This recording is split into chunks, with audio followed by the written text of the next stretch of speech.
அச்சீஸ் flop. இன்றைக்கி முட்டை சேமியா தாங்க செய்ய போகிறோம். எப்படி செய்யலாம்னு பார்க்கலாம். கடாய் நல்லா சூடாயிடுச்சு. இப்போ எண்ணெயை ஊற்றிக்கலாங்க.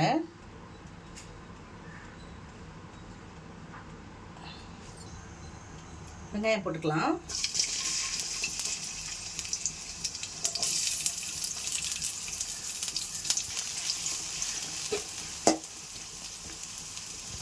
இஞ்சி பூண்டு போட்டுக்கலாங்க.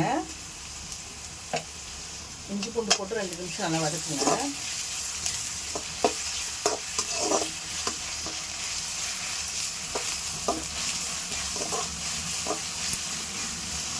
தக்காளி போட்டுக்கலாம்.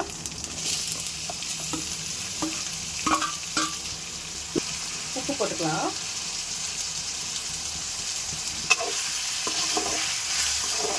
தக்காளி நல்லா வதங்கி வரணுங்க.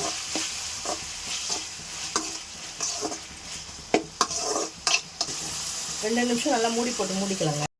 நல்லா வதங்கிடுச்சு பாருங்கள். இப்போ 2 பச்சை மிளகாவும் புதினா கொஞ்சம் போட்டுக்கலாம்.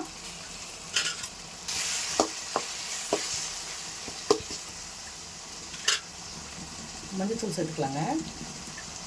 உங்களுக்கு காரம் எவ்வளோ வேணுமோ அவ்வளோ மிளகாத்தூள் சேர்த்துக்கோங்க.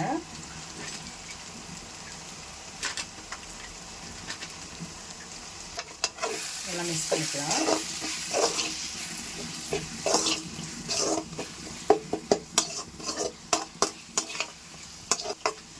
இப்போ தயிர் சேர்த்துக்கலாங்க.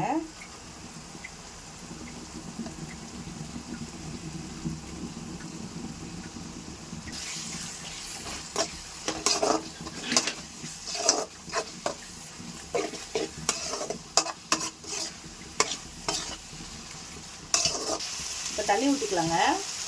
இன்னும் கொஞ்சம் தண்ணி ஊற்றிக்கலாம். நல்லா கொதிக்கிடுங்க. அப்புறம் நம்ம முட்டை சேர்த்துக்கலாம். நல்லா கொதிக்குதுங்க. இப்போ உப்பு செக் பண்ணிக்கலாம்.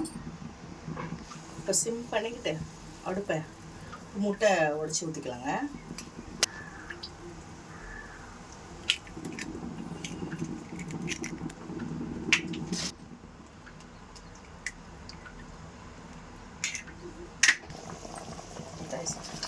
சேமியா கொஞ்சம் வறுத்து வச்சுருக்கேங்க, வெறும் கடாயில் போட்டு. இப்போ இதில் சேர்த்துக்கலாங்க. இப்போ இது போட்டுக்கலாங்க.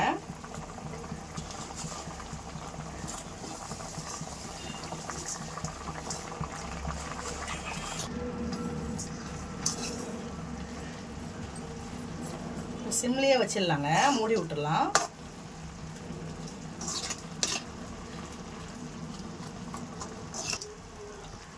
மூடிடலாங்க. இப்போ சிம்லேயே இருக்கட்டும். A few minutes later. சேமியா ரெடி ஆயிடுச்சுங்க. இப்போ கொத்தமல்லி போட்டுக்கலாம்.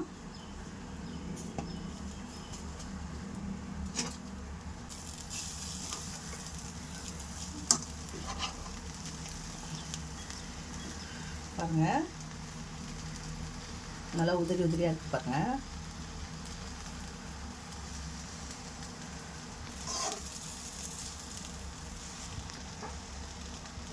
முட்டை சேமியா ரெடி ஆகிடுச்சுங்க. அவ்வளோதாங்க. இது உங்கள் வீட்டில் ட்ரை பண்ணி பாருங்கள். சூப்பராக இருக்குங்க. Thanks for வாட்சிங்க. பாய்ங்க.